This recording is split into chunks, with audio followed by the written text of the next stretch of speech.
The train never arrived in Ogden that November morning. Not late, not damaged, not derailed. It simply vanished into the canyon country between Echo and Devil's Gate, carrying 23 passengers, 4 crew, and a strongbox that no one in town would speak about openly. When search parties finally found the locomotive 3 days later, it sat silent on the tracks, utterly abandoned, every door left open to the winter wind. The passengers were gone. The crew was gone. Not a single drop of blood stained the floorboards, yet scattered across the seats were hats, coats, one child's doll, and dozens of personal effects that suggested people had stood and walked away in the middle of their journey without taking anything that mattered. No outlaw gang claimed the deed.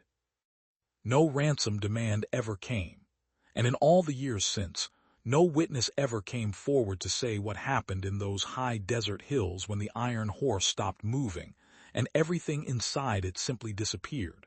Some mysteries announce themselves with thunder. Others arrive quiet as dust. This one came with both. The year was 1882, and the Utah Territory had begun to believe it understood the rhythm of frontier violence. Robberies followed patterns. Outlaws left signatures. Even the most brutal acts carried some internal logic, some thread you could follow back to motive and method. But what happened that autumn in the Red Rock country north of the Mormon settlements broke every pattern anyone recognized. It was a crime without criminal, a robbery without theft, a massacre without bodies. And it started, as these things often do, with ordinary men trying to live ordinary lives. Thomas Wardell ran the telegraph office in Echo, a junction town that existed primarily because the railroad needed it to exist. He was 43 years old, clean-shaven in an era of elaborate facial hair, a man whose neatness suggested military background though he never spoke of one. He'd come west after the war like so many others, carrying silence about what he'd left behind and building a careful, modest life in a place where questions weren't welcome. His office sat adjacent to the depot, a small frame building that smelled of wood oil and copper wire, where he spent his days translating the clicking language of the telegraph into words that changed lives. He was good at his work, reliable. The kind of man you'd trust with messages you wouldn't want read by curious eyes. Every morning he arrived before dawn to check the lines, ensure the connections ran clean from Ogden through Echo and on toward Evanston. The routine never varied. He'd light the lamp, brew coffee on the small stove, then settle into his chair and wait for the world to speak to him through dots and dashes. Most days brought commercial traffic, train schedules, occasional personal messages, nothing remarkable. But on the 16th of November, the line went silent just after the eastbound morning train passed through Echo heading toward the high country. Wardell noticed immediately. The silence had a quality to it, a deadness that suggested not merely an absence of traffic, but an absence of connection. He tested the key, tapping out a standard query to the next station up the line at Devil's Gate. Nothing came back. He tried Ogden behind him. That line responded immediately, which meant the break lay somewhere between Echo and Devil's Gate, roughly 15 miles of track that climbed through increasingly rugged canyon country before descending toward the valley beyond. He noted it in his log. Equipment failure, probably. A wire down in the wind, it happened. But when the eastbound train failed to signal its arrival at Devil's Gate by mid-morning, the silence began to feel different. Wardell stood on the depot platform, looking east toward the mountains. The November sky hung low and gray, promising snow. The wind carried that peculiar hollow sound it made when channeled through canyon walls, a constant low note that could make a man feel watched even when he stood alone. He'd worked this junction for 6 years. He knew the schedules the way other men knew prayer. The morning eastbound should have reached Devil's Gate within 40 minutes of leaving Echo, should have telegraphed its arrival, should have continued toward Evanston and disappeared into the territories beyond, should have. But the wire stayed silent, and the prescribed window of arrival came and went like a promise broken. Frank Dalton, the depot manager, was a thick-shouldered man with gray threading through his dark beard, and a manner that suggested he'd worked his way up from track laying to his current position through sheer endurance rather than charm. He'd seen accidents before, derailments, boiler failures. Once, a locomotive that hit a rockslide and ended up on its side like a dying animal. He approached problems with methodical calm, but when Wardell showed him the log entries and explained the timing, something shifted in his expression. Dalton looked east, same as Wardell had done, send a man up the line. They chose Billy Croft, a young hand who worked the depot and knew the terrain. He left within the hour, mounted on a sturdy mare, carrying field glasses and instructions to go carefully.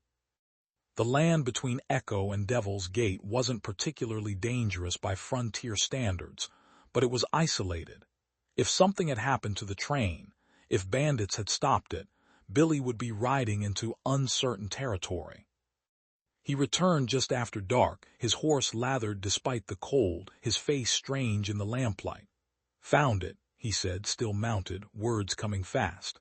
6 miles up, just past Red Fork Canyon, sitting on the tracks like nothing's wrong. But there's nobody on it, not the engineer, not the fireman. "I mean it's empty, Frank, completely empty. Doors are open, steam's gone cold." I called out, looked in through the windows. There's baggage and personal items everywhere, but no people. The small crowd that had gathered went quiet. In that silence, Wardell felt something cold settle in his chest, a feeling he hadn't experienced since the war. The feeling of being present at something that made no sense, that violated the basic order you expected from the world. "You checked the whole train?" Dalton asked. "Every car I could reach without boarding. I'm not ashamed to say I didn't want to go inside, not alone, not with the light fading." Dalton turned to the men gathered around the depot entrance. "I need 6 volunteers. We'll take horses and lanterns." Wardell found himself stepping forward before he'd consciously decided to go. So did a rancher named Michaels, 2 depot workers, and a drifter who'd been waiting for the westbound.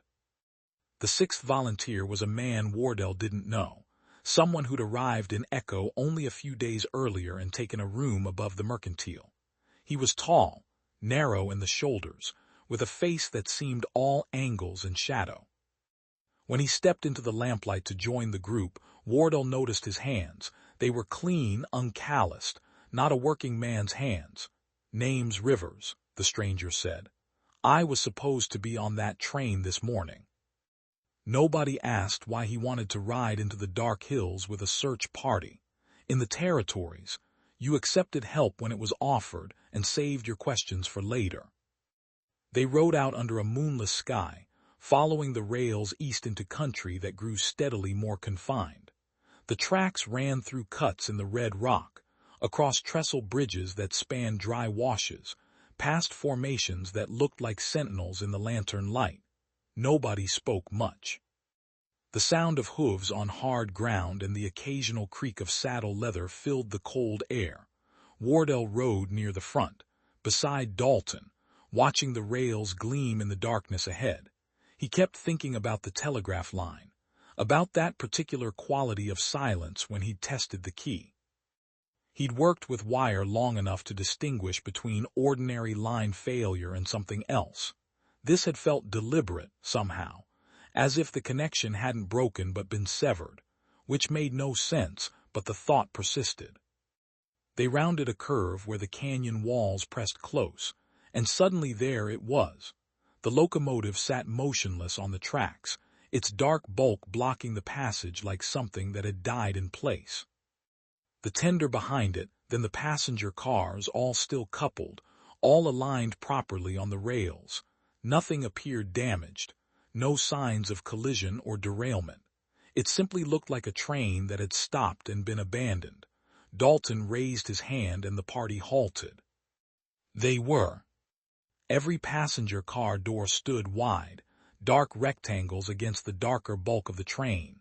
Wardell could see curtains moving slightly in the windows, stirred by wind that flowed through the cars unobstructed. Rivers, the stranger who'd missed the train, urged his horse forward a few steps. It was a reasonable suggestion, but something about the way he said it made Wardell glance at him more carefully. The man sat his horse well enough, but there was a tension in his posture that suggested fear or anticipation. Maybe both. They approached slowly, spreading out slightly, lanterns raised.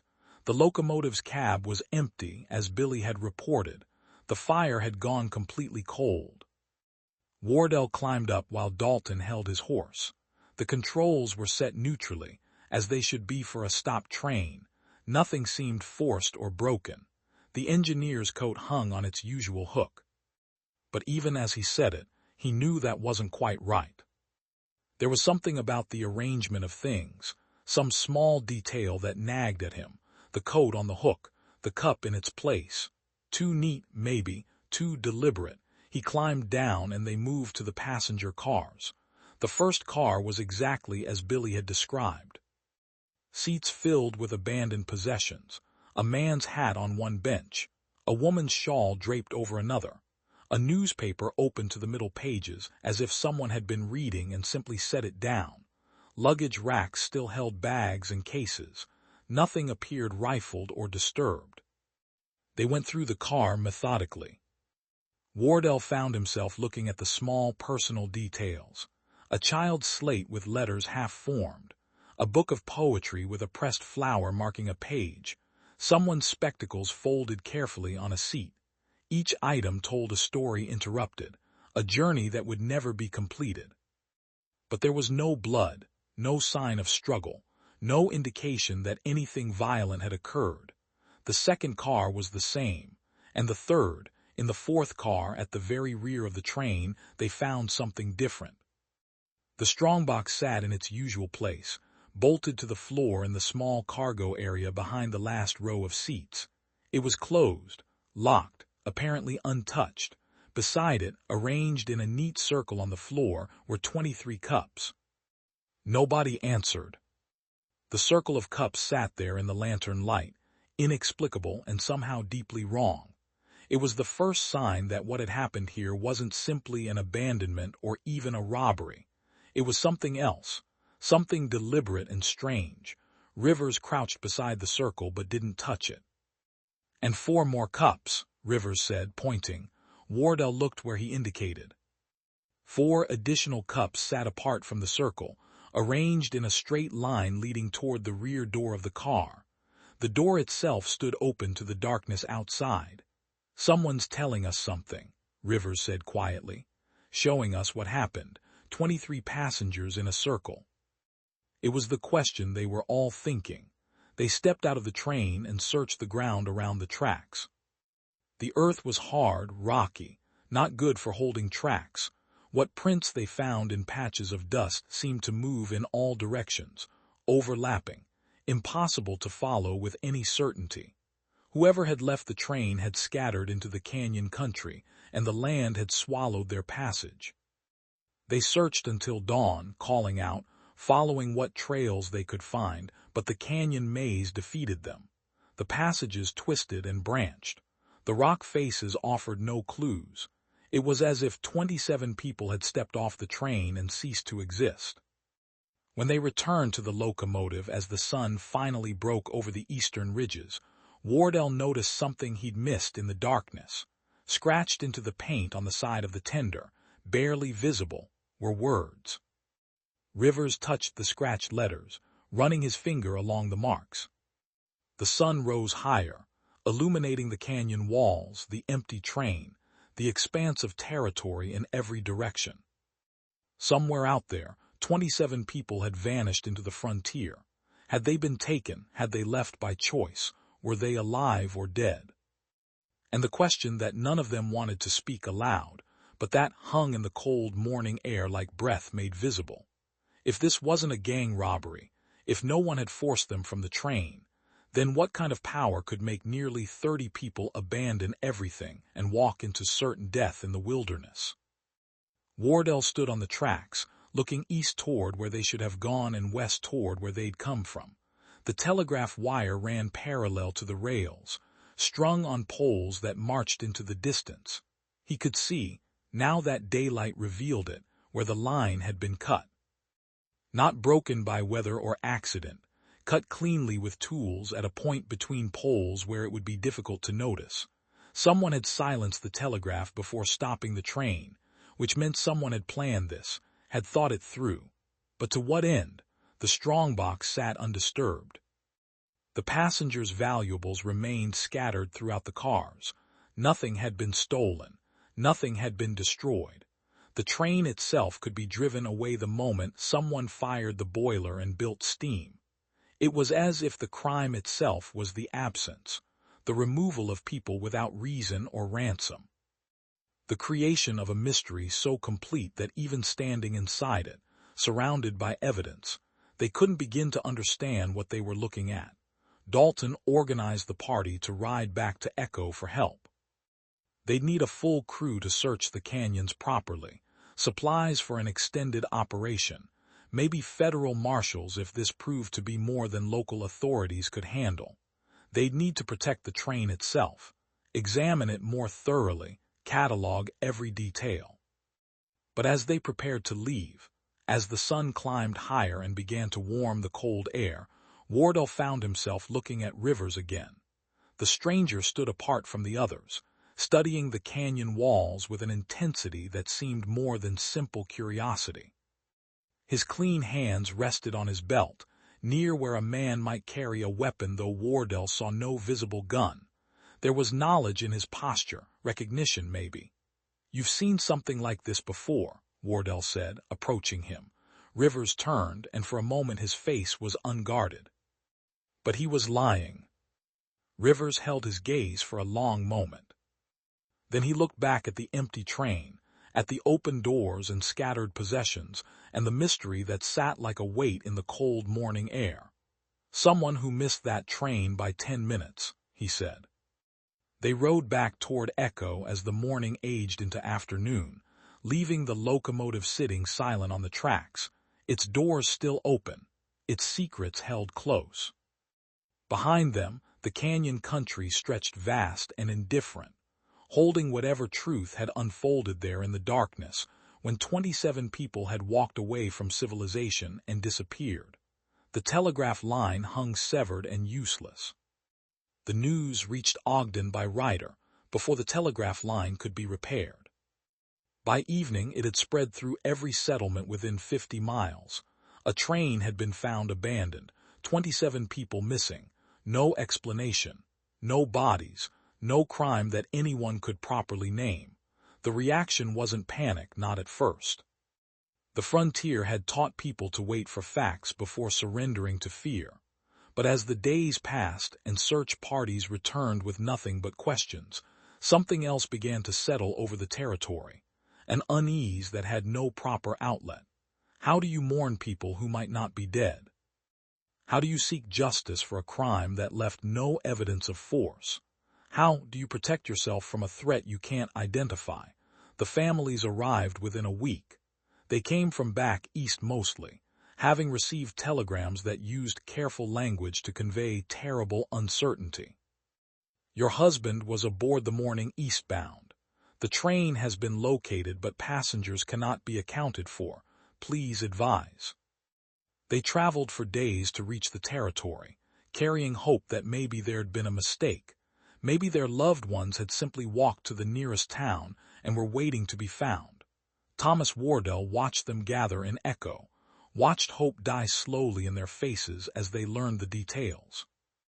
A woman from Boston, whose husband had been traveling to inspect mining investments. An elderly couple whose daughter had been bringing their grandchild west to join her husband in California. A young man whose brother had been riding the rails looking for ranch work. 23 passengers meant 23 sets of people left behind, suddenly adrift in uncertainty worse than grief. They demanded answers that no one could provide. Federal marshals arrived from Salt Lake City. They examined the train car by car, cataloged every item, interviewed everyone who'd been part of the search party. They brought dogs to track scents into the canyon country. The animals followed trails that split and wandered, and ultimately led nowhere the searchers could follow. Some paths ended at rock faces, others at stream beds where water had erased whatever passage might have occurred. The canyon maze seemed designed to defeat pursuit, its passages twisting back on themselves, its walls offering countless places where people could have gone but leaving no evidence they had. Chief Marshal Peter Garrett was a man in his 50s who tracked outlaws through every territory between Missouri and California. He'd seen robberies, kidnappings, murders disguised as accidents and accidents that looked like murders. He approached the abandoned train with the systematic attention of someone who believed every mystery had a solution if you looked hard enough. But after 2 weeks of investigation, even Garrett seemed uncertain. Wardell attended the public meeting Garrett held at the Echo Depot on a cold December evening. 50 people crowded into the small waiting room, family members and locals and railroad officials who needed to understand what had happened to their operations. Garrett stood before them looking older than he had when he'd arrived, fatigue showing in the lines around his eyes. "We've searched a 20-mile radius around where the train was found," he said. He interviewed every resident in the area, checked every homestead, mining camp, and way station. Garrett's expression suggested he'd expected the question: railroad payroll and private cargo. "The Cups," another voice said. Wardell turned and saw it was Rivers, the stranger who'd ridden with them that first night. He'd stayed in Echo these past weeks, observing the investigation without participating directly. The circle of cups around the strongbox. Garrett met his gaze with what looked like recognition, though Wardell couldn't be sure. "A message," the marshal said, "or a taunt, someone telling us they orchestrated this, but we found no similar patterns in any other robbery or crime." "Maybe it wasn't outlaws," Rivers said quietly. The room went silent. Everyone understood what he was suggesting, though no one wanted to name it directly. The territories still carried tensions from conflicts with indigenous peoples, from disputes over land and treaties broken more often than kept. But those conflicts followed patterns too. They were brutal and clear. They didn't involve making entire trains of people vanish like smoke. No one answered because there was no answer. The mystery sat before them, complete and impenetrable. 27 people had walked away from a train carrying everything they owned, had scattered into the wilderness in November cold, and had left behind nothing but questions and a circle of tin cups that meant something to someone but nothing to anyone trying to solve the crime. Rivers buttoned his coat against the cold outside. Rivers looked at him for a long moment, seeming to weigh what to say. Finally he spoke quietly, so others wouldn't hear. "I'm someone who investigates things that don't fit normal patterns, things that fall between what local law can handle and what federal authorities want to acknowledge. The railroad sent for me 3 days before the disappearance. They'd been having problems along this route. They brought me in to make it stop. So you think these small incidents were connected? I think someone was testing things, learning the railroad's patterns, finding weaknesses in how the territory is monitored and controlled. I'm saying whoever did this is still out there." Rivers shook his head. "That's what I'm here to find out." The seasons turned, and the investigation slowly died without ever reaching conclusion. The federal marshals withdrew to other cases that had clearer paths to follow. The railroad restored service through the canyon, though they added a second locomotive and armed guards to every train until spring. The families of the missing held memorial services without bodies to bury, divided estates without death certificates to justify them, and slowly returned to their lives back east carrying grief that had no proper resolution. But in Echo and the settlements nearby, the mystery persisted like smoke that wouldn't clear. Sarah Prescott, who ran the boarding house in Echo, started keeping a journal of reported sightings. People claimed to see the missing in other towns, other territories, always at a distance, always uncertain. A woman in Evanston swore she'd seen Jacob Merritt, the missing train engineer, walking through the rail yard 3 months after the disappearance. But when authorities investigated, they found no record of anyone by that name working there, and the woman recanted, saying maybe she'd been mistaken about the face. A prospector came down from the mountains in the spring claiming he'd found a camp in a remote canyon where people had been living. He described shelters built from railroad ties, cook fires, evidence of a large group surviving through the winter. But when he tried to lead searchers back to the location, he couldn't find it again. The canyons all looked the same, he said. He might have been in a different drainage entirely. The stories multiplied. Some claimed to hear voices in the canyons at night, calling out names of the missing. Others reported finding items that might have belonged to the passengers, a woman's locket in a dry creek bed, a child's shoe on a rock outcrop, a tobacco pouch that might have matched the brand carried by one of the crew, but nothing could be verified. The frontier was full of abandoned items, lost possessions, belongings that meant nothing or everything depending on what story you wanted them to tell. Frank Dalton, the depot manager who'd organized that first search party, became obsessed with the circle of cups. He measured it, sketched it, tried to find meaning in its precise dimensions. He went through records looking for similar symbols used by outlaw gangs, by religious movements, by anyone who might have left such a marker. He found nothing, but he kept looking, kept believing that if he could just understand that one detail, the rest would follow. His wife worried. His friends suggested he let it go, but Wardell understood the compulsion. They'd all been touched by it, everyone who'd stood in that train car and felt the wrongness of what they were seeing. The mystery had become personal, a challenge that refused to resolve itself into something explicable and safe. The railroad offered a reward for information leading to the recovery of the missing. $500, then $1,000, then $5,000. The money sat unclaimed. Either no one knew anything, or those who knew weren't telling. Thomas Wardell repaired the telegraph line and returned to his routine, but he found himself listening differently to the messages that came through.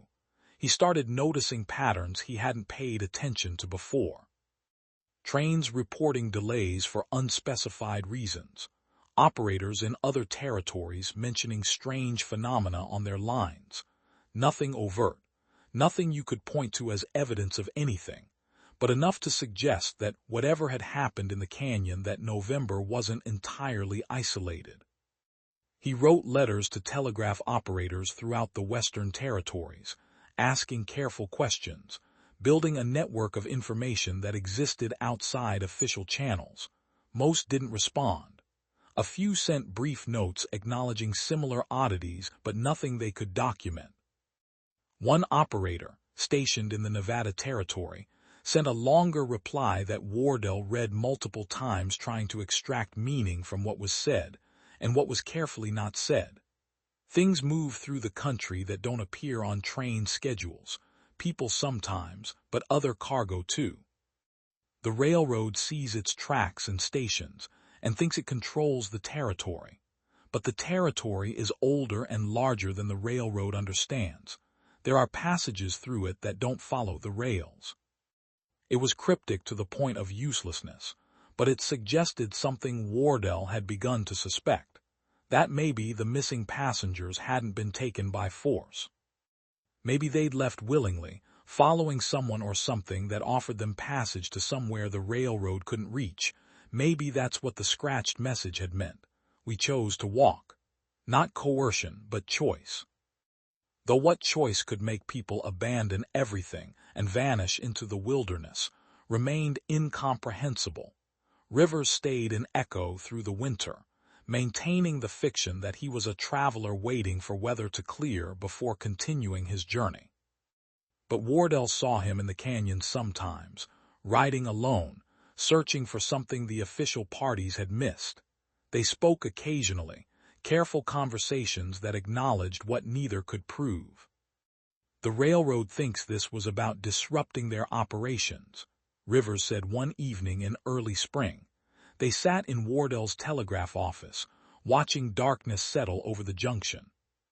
I think this was about the passengers themselves. I think someone wanted those specific people, those specific lives. Rivers shook his head. That's what I can't figure. There's no ransom demand, no bodies turning up, no evidence they're being held anywhere. Don't they? Rivers looked at him directly. How many people disappear on the frontier every year? Prospectors who walk into the mountains and never return. Wardell had no answer for that. It was true. The frontier consumed people regularly. Most disappearances attracted no attention, generated no investigation. Maybe the only remarkable thing about the train was that it had happened collectively, publicly, in a way that couldn't be ignored or forgotten. But that didn't make it less terrible. 27 lives stopped in mid-passage, neither alive nor confirmed dead, families frozen in uncertainty, a crime that existed in the space between categories, too strange to solve, too deliberate to dismiss. Spring became summer. The first anniversary of the disappearance approached. The railroad reduced the reward, then quietly withdrew it entirely. Federal interest moved on to other cases, other territories. The families stopped making inquiries, stopped writing letters, stopped hoping for resolution. Grief calcified into acceptance, however incomplete. Echo returned to its rhythms. The depot processed its schedules. Trains arrived and departed. The canyon country sat unchanged, holding whatever secrets it had witnessed. Wardell continued working his telegraph, listening to the clicking messages that crossed the wires. He'd almost stopped expecting anything new when, in late October, a message came through that made him sit forward in his chair. It was from a land office in Denver, routed through 3 intermediary stations before reaching Echo. Brief, formal, requesting confirmation of names on the passenger manifest from the November disappearance. Specifically, requesting information about a passenger named Elizabeth Kane, traveling with a 6-year-old child, last seen boarding the eastbound morning train nearly 1 year prior. Wardell checked his records. Elizabeth Kane had indeed been on the manifest, seat number 14. The child's name was Samuel. They'd been traveling to California. He wired back. Information confirmed. Please advise reason for inquiry. The response came 2 hours later. Woman identifying herself as Elizabeth Kane attempted to file land claim under Homestead Act. When questioned about history, gave account of surviving train incident in Utah Territory November last year. Woman appears approximately correct age. Child matches description. However, claims regarding incident are extraordinary. Request verification before proceeding. Wardell stared at the message. Then he grabbed his coat and went looking for Rivers. They rode the evening train to Denver together, neither speaking much as the landscape rolled past in the fading light. Wardell carried the original manifest and every document related to the investigation. Rivers sat quiet, watching the country pass, his expression unreadable. The land office was a cramped building on a Denver side street that smelled of paper and ink, and the dust of 1,000 recorded claims. The clerk was a young man with spectacles who looked relieved when they introduced themselves and explained why they'd come. She's staying at the boarding house on Porter Street, he said. He asked her to remain in town until we could verify her story. To be honest, I didn't know whether to believe her or think her deranged. Has she given you details about what happened? Rivers asked. Some, but she's frightened. Keeps saying she wasn't supposed to come back, that it's dangerous for her to be here. I thought she might be running from a husband or something similar. We'll know, Wardell said. The boarding house was modest but clean, the kind of place where working people stayed when they needed temporary shelter. The woman who answered their knock was thin, weathered by sun and hardship. her dark hair showing gray that hadn't been recorded in her original passenger description. But her face matched the photograph that had been circulated during the investigation. And the boy standing behind her, now taller but unmistakably the child from the missing poster, confirmed what Wardell had allowed himself to hope during the long train ride from Echo. Elizabeth Kane had come back from wherever the passengers had gone. She hesitated, her hand on the door frame as if ready to slam it shut. Then she looked at her son, seemed to make some internal decision, and stepped back to let them enter. The room was small, containing little more than a bed, a chair, and a table with a lamp. The boy sat on the bed, watching them with dark eyes that seemed older than his years. "I can't tell you everything. I don't understand most of it myself. But I can tell you this much." She took a breath, steadying herself. "When the train stopped that day, a man came through the cars. He spoke kindly. He said he was offering passage to a place where we could start over. No past, no debts, no obligations to anyone but ourselves. He said the country was changing, being divided and claimed and fenced, and soon there would be nowhere left for people who didn't fit. But he knew places that existed outside the maps, communities that lived differently. Not all at first, some refused, but he was persuasive, and he knew things about us, private things, things no stranger should have known." She moved to the window, looking out at the street below. Eventually everyone agreed. Even those who'd refused at first. It was like he could see what we needed, could offer exactly what we'd been looking for without knowing we were looking for it. So we walked into the canyons, following paths that seemed to appear as we needed them. She stopped, shaking her head. "I can't describe it properly. A valley hidden in the red rocks, buildings that looked like they'd grown from the stone itself." Rivers leaned forward. "Because I realized what they wanted in exchange for their sanctuary. They wanted us to forget, to let go of everything we'd been before, names, histories, connections. They said it was the price of starting over completely, and most people were willing to pay it." Terror crossed her face. "No, absolutely not. The man who brought us there, he made it clear. People who come to that valley choose to stay or they don't come at all. By leaving, I've broken their rules.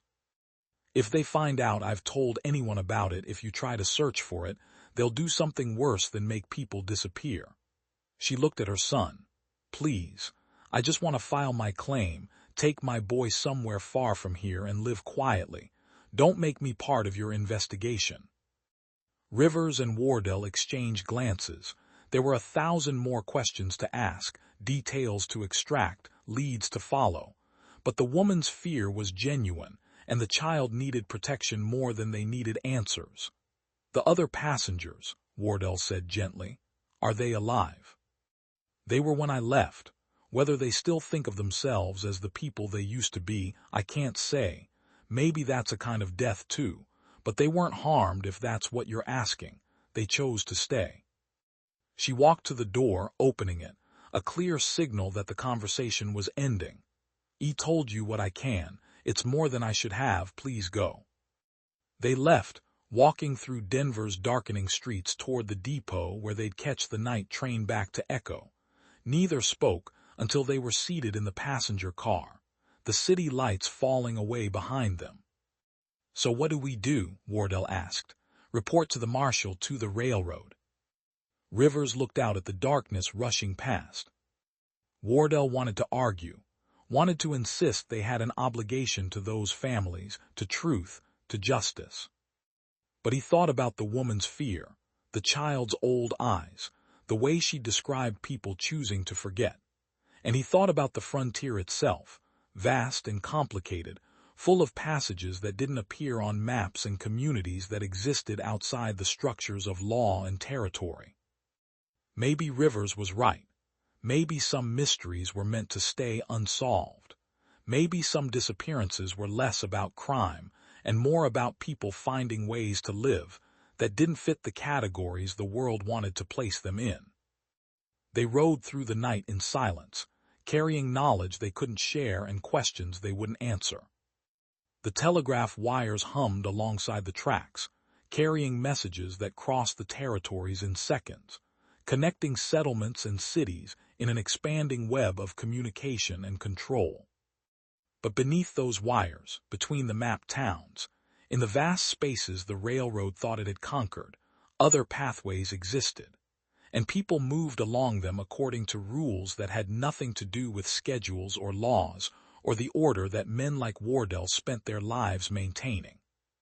The train rolled on toward Echo, carrying two men who'd learned something about the West that neither had quite expected, that sometimes the frontier didn't give up its secrets, sometimes it simply absorbed them, made them part of its red rock and canyon wind and endless horizon, made them into stories that would be told around fires and in saloons, growing larger and stranger with each telling, until they became legend instead of history.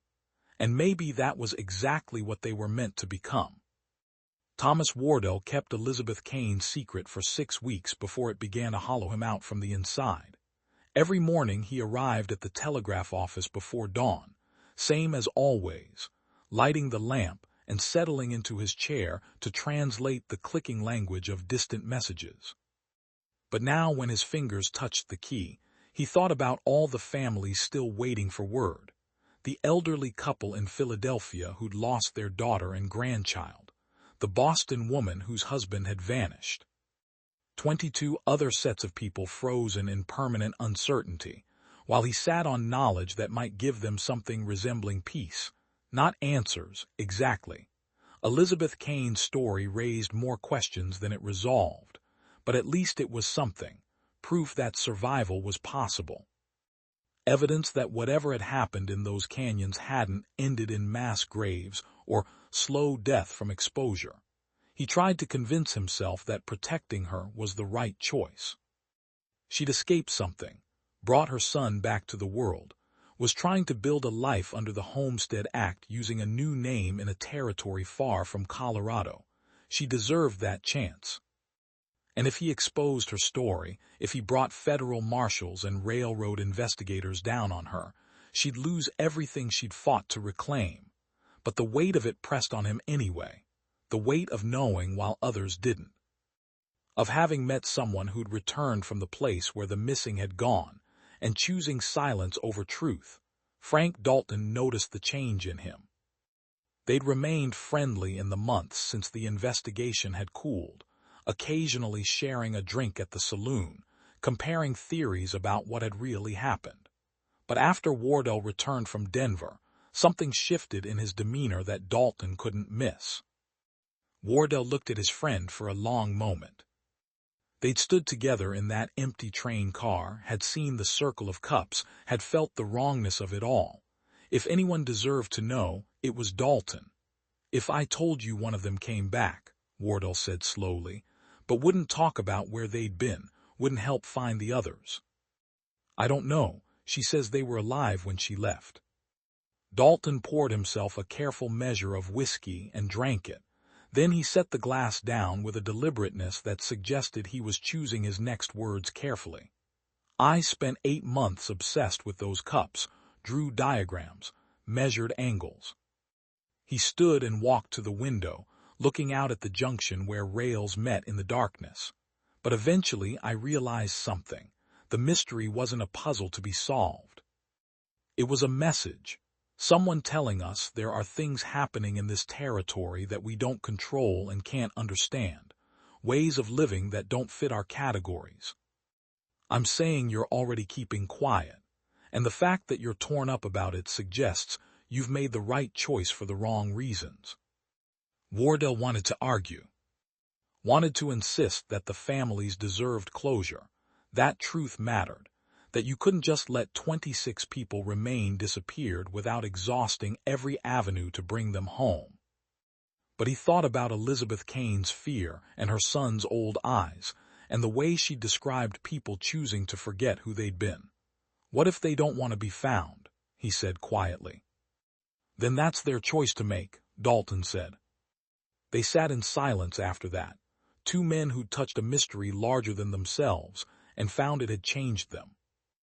made them question assumptions they'd carried about how the world worked, about the reach of law and civilization, about whether the expanding frontier was really bringing order or just pushing older, stranger ways of living into corners where they couldn't be seen.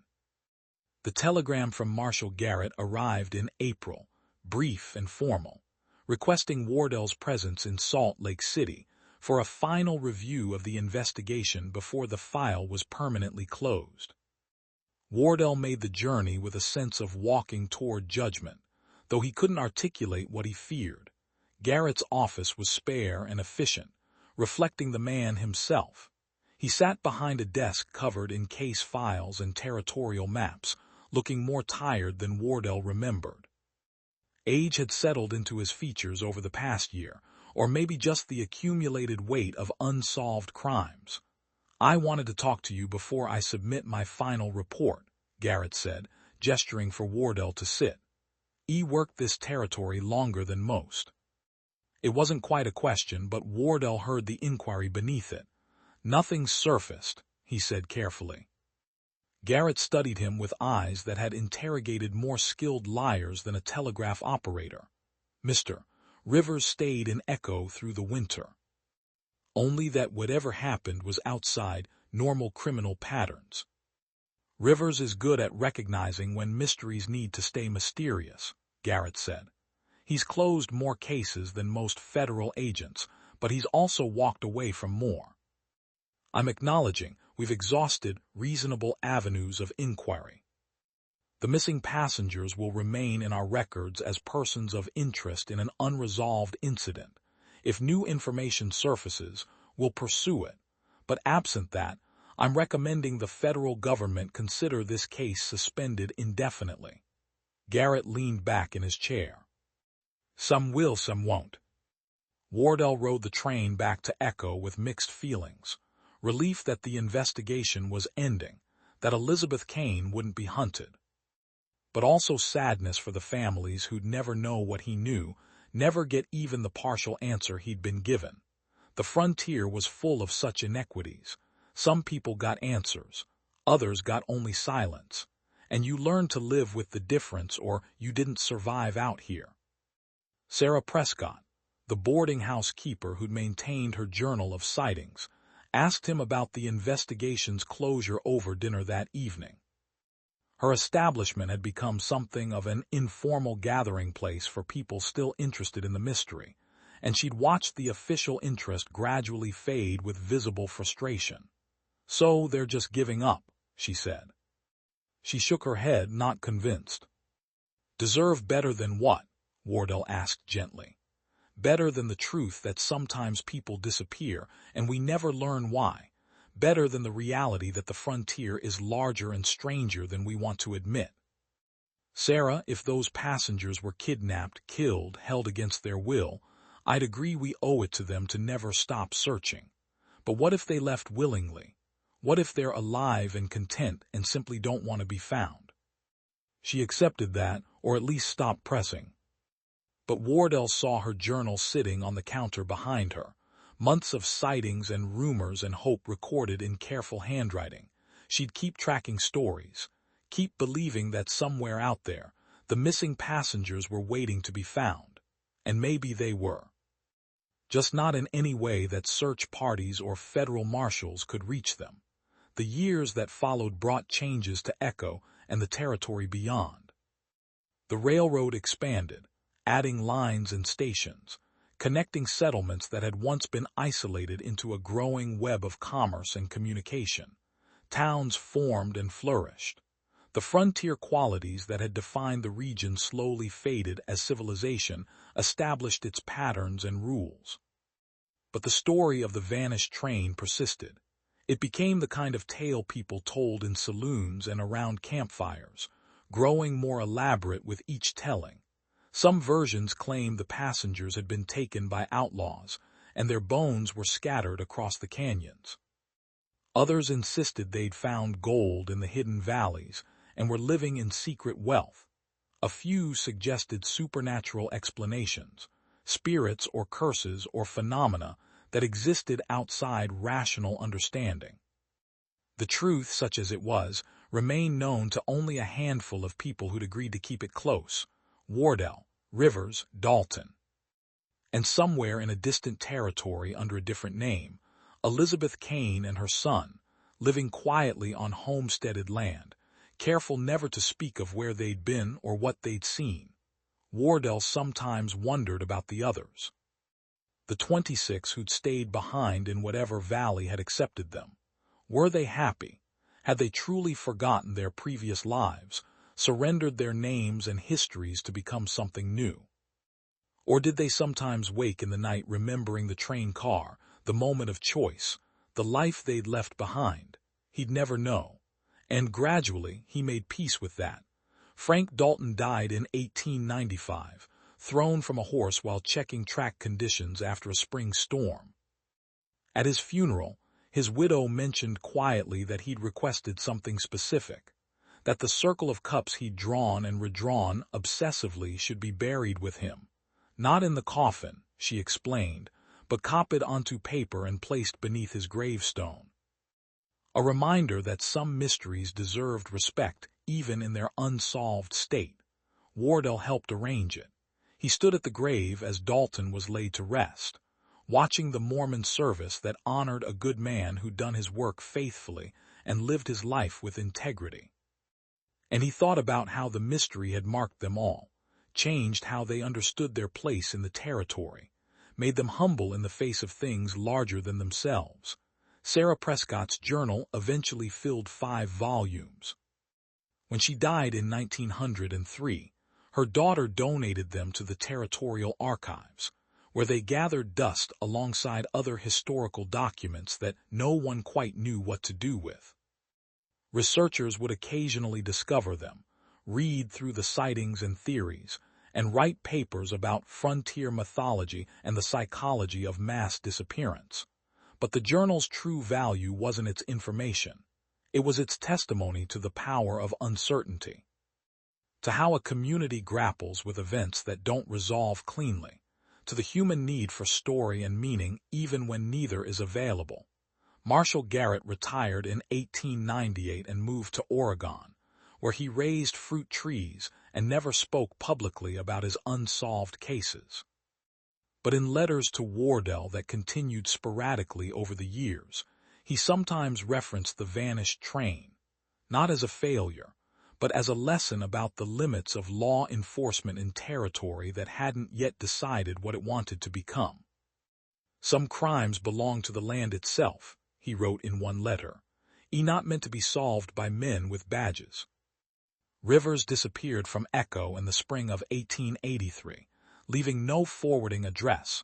Wardell heard rumors over the years that he'd investigated similar incidents in other territories, that he worked for the railroad in some unofficial capacity, that he'd eventually gone east and taken a position teaching at a university, bringing frontier knowledge to institutions that studied such things from a safe distance. But Wardell never saw him again, and that seemed fitting somehow. Rivers had always existed at the edges of things, comfortable in the spaces between official investigation and private inquiry. A man who recognized mysteries that needed solving and mysteries that needed protecting, and knew which was which.